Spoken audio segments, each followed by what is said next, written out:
The ambassador was being chauffeured around in a well-appointed vehicle. He had been shown to many important, economically and politically important locations. He had travelled to several of the major continents of this world. He was greeted by a manner of dignitaries, politicians, and even royalty. He was rounding out the last leg of the tour, a major city in one of the planet's former world powers.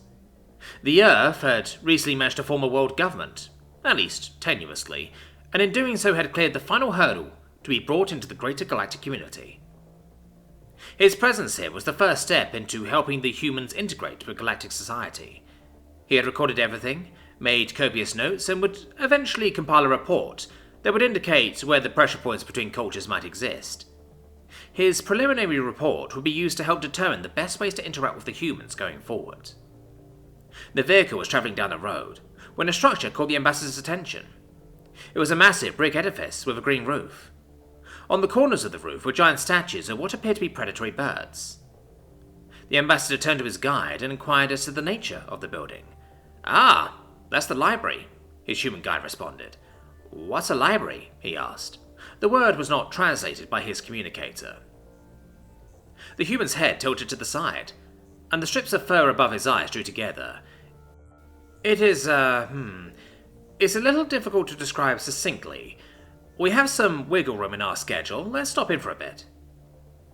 The guide turned and spoke briefly with the driver, who pulled over near a bank of doors. The guide and ambassador exited the vehicle. They were accompanied by lesser guards. As they approached, the ambassador noted that there were many citizens entering and exiting the building. The small party passed through the doors and into the building. The inside of the building was bustling with people, and there were spaces clearly set up for children, gatherings and the like. The thing that fascinated the ambassador was the books. Rooms and rooms of them. "Is this part of a university or school?" asked the ambassador. "No, sir. This is a public library.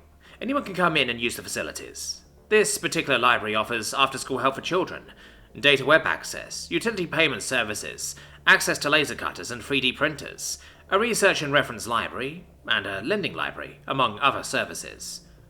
"What is the cost of membership?" "Oh, it's mostly free.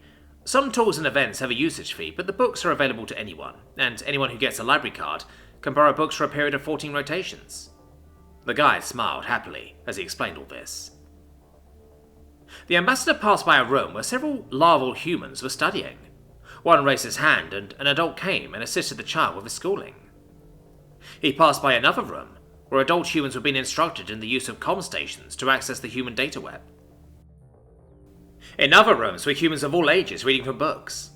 When asked, the guy said the library held over 1 million books, but that the library had a system to borrow books from other locations, so even if they didn't have a title on hand, they could borrow it from another library. "Another library? How many libraries do you have?" the ambassador asked. "Almost every town had one, and big cities like this one have dozens of branches," the guide replied. "I spent a lot of time hanging out in the library when I was a kid. We couldn't afford to buy books, so I would get them at the library. I still read a lot, but now I can afford to buy the books myself, although I do donate them to the library when I'm done with them, so someone else can read them too." "In college, I practically lived in the library as I was doing my research papers and such," the guy continued. "I went between my university library and the one near my house. Seems like forever. Some of the older librarians still know my name." A huge grin spread across his face. The guy continued to regale the ambassador with stories of his adventures in libraries. After a short while, the group headed back outside the library. They got back into the vehicle and continued along their way. The ambassador sat quietly for a while. He contemplated the library. It was indeed difficult to describe succinctly. It was a gathering place, a place of learning, of utility, and of entertainment. How like the humans, he thought, as he settled back into his seat. They had made a place like that, and never even bothered to show it to a visiting dignitary. A treasure trove of resources, available to anyone. So ubiquitous in their society, but unique in all the galaxy.